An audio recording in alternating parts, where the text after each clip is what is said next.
Namaste friends, Hari Om. This is Yogeshwar Shastri and welcome to the first part of the series on British revenue extortion in Bharat. So in this series I'll be taking up the case study of Tirunelveli district in Tamil Nadu, and this is based on my article which was first published on my blog, and I given a link in the description. So the article is very detailed, and if you get the time, please do read the article because the video series is really a summarized high level view of the same. Okay, so let's first uh, pray to Goddess Saraswati as we are seekers of truth and knowledge. Saraswati Namastubhyam Varade Kamarupini Vidyarambham Karishyami Siddhir Bhavatu Me Sada. And as always, I would like to dedicate this and all future presentations to the memory of my dear I, who was a fountainhead of knowledge and was one of the most courageous people, I have been fortunate to know in this life. The inspiration for the research and my guru as far as the British era history of India is concerned is the late and great Sri Dharmpal, and the data for Tirunelveli for a period of 150 years was collected by Dharmpal. And I've used the data. There were a few gaps which I filled, around 30-40 years were missing, and I also added an extra level of analysis. But I would seriously recommend that people do read his works because they give a very true and accurate picture of how Bharatiya society was on the eve of British conquest of India and even for some decades afterwards. Because this will tell you how much present Indian society and Hindu culture especially has been disfigured and defaced by the British. Okay, so let's move on to the next slide. So coming back to the topic of the series, which is the land revenue extortion by the British, I would just like to flash one key statistic by you. So this is very famous by now. So the British looted 45 trillion from India. So this is based on a study by Professor Utsa Patnaik, and I'll be making a video on that study as well. So just to explain how this loot was perpetrated. And in this monograph, I've selected Tirunelveli district to demonstrate the kind of loot British carried out and its terrible consequence for Indian farmers. Now, land revenue was the major part of the British loot from India for a very long period of time. And this loot from Tirunelveli district makes up a small portion of the 45 million drained from Bharat by the British. So the terminology for this loot was the drain of wealth, and this was, I think, coined by Dadabhai Nauroji and R.C. Dutt, who were also leading scholars of the economics of British India. So let's see how this was done. Okay, let's move on to the next slide. There we go. So first I would like to just kind of give you an overview of Tirunelveli district. So the map on the left, let's get the laser pointer on. The map on the left shows Tirunelveli district in 1909 when obviously India was under British control. So the district was quite big, and after 1909 it was split into different parts, and this process continued even after independence. So the map on the right where I'm moving the laser pointer is the present day size of the district. You can see it's a very truncated district which is considerably smaller in size.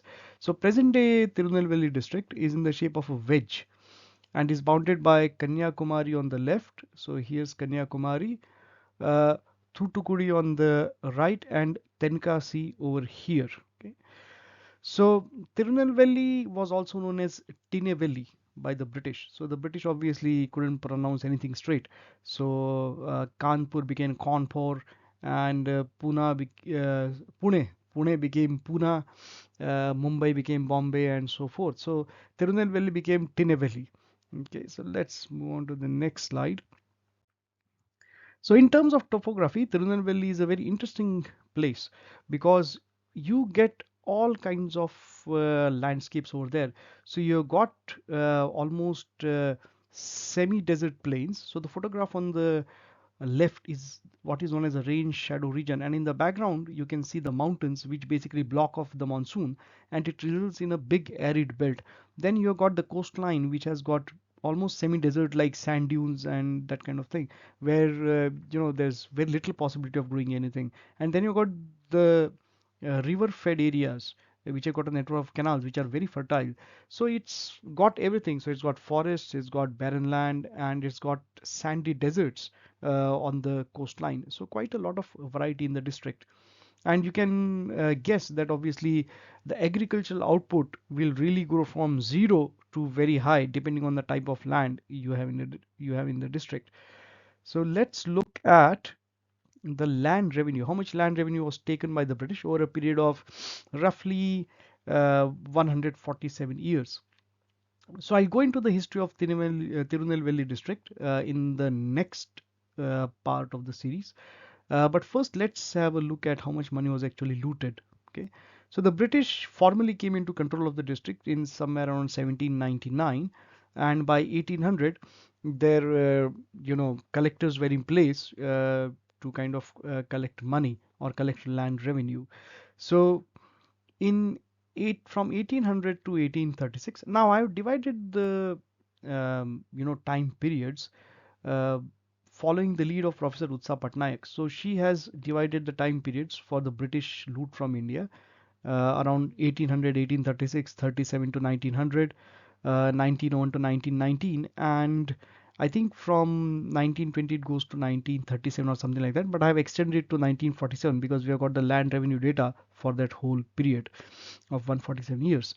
So if you look at the first period from 1800 to 1836, the revenue in rupees was around 59 lakhs or roughly rounded to 60 lakhs. So that doesn't sound a lot, but remember that the rupee value at that point of time was very different to the buying power of rupee now. So just to give you a brief idea, a rupee could buy you around 0.647 grams of gold in 1841, whereas today it will buy you 0.0002 grams of gold. Okay, so the buying power was very different. So present value in rupees comes to 242 billion, which converted into US dollars at today's rate is around 2.9 billion US dollars. So this was the amount extracted in the first 36, 37 years of their occupation of Tirunelveli. In the period 1837 to 1900, uh, because this is a much longer period, the revenue goes up to 176 lakhs, which is around 578 billion rupees and 6 billion US dollars. Now, this period was marked by quite a few famines, and even the 1800-1836 period had a couple of famines as well. So, a lot of people died. Agricultural production went right through the floor.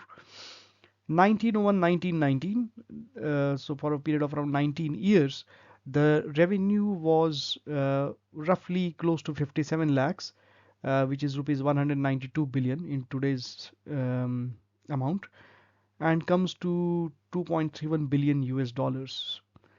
And for the final period for 1920-1947, it was rupees 85 lakhs, coming to rupees 194 billion in today's currency and 2.34 billion US dollars. So the total amount they extracted over a period of 147 years was 13.55 billion, and this was just from one district. And this is not the most fertile district in Tamil Nadu or even India by any stretch of imagination. So you can imagine that to get a true picture, we really need to calculate the revenue data district by district for the whole of India and then add it up, and that would kind of bring you to the closer to the figure of 45 trillion. But this is only part of the picture. We are not even calculating the personal loot accumulated by British officials, the use of forced labor, the use of women as sex slaves in British military camps, and so on. So it's so if we start to calculate the whole thing, it probably goes close to 70 or 80 trillion. Okay, so 45 trillion is simply the starting amount. So let's have a look at an interesting graph, which is again part of my article. And this graph shows you the importance of land revenue to the British. And if you think about the term collector, so in present day India, collector is more of an administrative position who's got a lot of powers, typical Indian babudam. But in British time, the collector, as the name suggests, used to collect revenue, typically land revenue from the farmers. Extortion is the more correct word. Collection is not a very good word because all methods used to be employed, brutalization, torture, beatings, killings, everything. And importance of land revenue to the British finances for a long period of time is illustrated by this chart, which shows three key pieces of data. Okay, so the okay, let's get the laser pointer on. So the blue line, so all the blue lines, they show the total revenue every year from sources such as land revenue. You had customs, salt, alcohol, etc. Okay, so these are the dark blue colored lines. Then you got the land revenue for each year. Now, land revenue was typically divided into three categories. So, one was the Rayatwari or Ryotwari, which was really land revenue taken from individual farmers. Okay. Second was what was known as the Inam lands. So, Inam lands were land which had been granted by Indian rulers to different temples, mathas, or different charitable institutions, which were tax free. Okay, but the Inam lands in British times also had to pay um, land revenue, because the British employed a lot of manipulation, chicanery to kind of make sure that they didn't miss a lot of revenue even from the Inam lands. And finally from the Zamindari lands. So Zamindaris were very big, around maybe around 10,000, 20,000, 30,000 acres. But the biggest chunk of land revenue came from Rayatwari, which usually accounted for 80 to 82% of all land revenue. So the yellow lines or the amber colored lines show you the extent of land revenue as part of the total revenue. Okay, and this is a stacked bar chart. So we got another third piece of information on here, and this is the red trend line, which shows the land revenue demand as percentage of total revenue. So you can see that for a long period of time, the land revenue accounted for anywhere between 90 to 70% of the total revenue. So quite a big chunk, and this is we are really going from 1800 to pretty much around the beginning of the 20th century, 1907, 1908. And around that period in 1910, there's a sharp fall in land revenue being a percentage of total revenue. It falls to around 40 to 30% in this range. And the reason for that is other sources of revenue came on board. So the British realized that the Indian farmers were half dead and weren't able to generate the revenue which they needed. So what they did was they put a tax on salt. Till this point, there was no tax on salt. So salt became a very big revenue earner. And then you had alcohol. So alcohol sale and consumption was promoted. And the desi daru or desi tara or uh, the what is called the bootleg alcohol, that was kind of tightly controlled as well, so people couldn't make their own alcohol and drink for free. So there was a crackdown on this. So these things became the main sources to revenue, because land revenue, like I said, had reached saturation point, and the farmers had been taxed to death literally. So till the British left in around 47, land revenue was typically down to 30% of total revenue. So this shows you the importance of the land revenue for the British. Now let's look. So this is the macro level view. Let's go drill down a bit deeper. Okay. So a good parameter to understand how well or how poorly the farmers were doing due to the land revenue burden imposed on them is to look at the net amount of grain left with the farmer. So as a percentage of average yield. Now the average yield is itself a very controversial sum, because like I said, each district has a massive variety of soils in India, and each soil will have different fertility. So some will be very fertile, some will be absolutely desert barren like. But 547 kilos has been taken as kind of the benchmark average. And what used to happen was, prior to the British rule, farmers used to give taxes in kind. Okay, so they were very lightly taxed, but taxes used to be in kind. So they used to give a certain portion of their grain to the king or the state or his agents, and then they used to store it in granaries and convert it into money or whatever they want to do with it. But British insisted on getting land revenue in money, not in grain.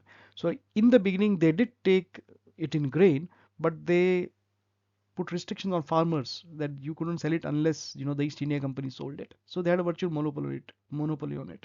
Later on, they obviously insisted on payment in money till the end of their rule. So the farmers had to convert a substantial amount of grain at rock bottom prices, because the price at which the farmer sold to the middleman or the dalal was much lower than the market price. And plus there was also factors like transportation, wastage, and so on and so forth. So for almost 60 years, if we look at the period from 1800 till roughly 1859 or 1858, the farmer was actually in negative. So he was in debt because he had to borrow money to basically buy grain and seeds, because he had nothing left, and there was nothing left for sustenance. And this also explains why farmers did not have sufficient buffer stocks to tide over droughts and subsequent famines. And at a later stage, this percentage kind of goes up. So roughly it maxes at around 30%. But you have to remember that this 30% also needs to include wastage, grains for their own consumption. So if you think about it, they would barely be left with maybe 10-15% to really make some money and also to survive on it. So it's no wonder that millions of farmers died in famines. They had nothing to fall back on. And let's look at the earning or the income of the farmer for per acre. And this is depending on the average yield again. So this last graph is quite interesting, as it gives an approximate idea of the actual earning of farmer per acre after paying the land revenue. Now, we saw in the previous graph that there was a grain deficit with the farmer for nearly 60 years, and this is reflected in the earnings per acre. So let's get the laser pointer on. Okay. So if you look at the earnings per acre, except for a brief blip in 1814. Now 1814 was a famine year. There was severe scarcity, and this was why the East India Company suspended tax collections for that year, which is why you see this blip of the earnings kind of shooting up. But if you look at the overall period from 1801 till 1857-58, the earnings are really negative. So the farmer's earnings on average are -1 rupees per acre. So what does -1 rupees mean? It means he was borrowing money from landlords, uh, sorry, from not landlords, from money lenders to actually stay afloat. And if this goes on for around 58-60 years, you can imagine what the effect will be. You've got at least two generations which are bankrupted, which are literally on not even on subsistence wages. So they're not earning anything. Okay, and they are deeply in debt. So this kind of tells you how this parasitical class of moneylenders came into being. And this was also when you had the spread of the Marwadi class throughout India, especially Maharashtra and South and everywhere else. And they were absolutely extortionate.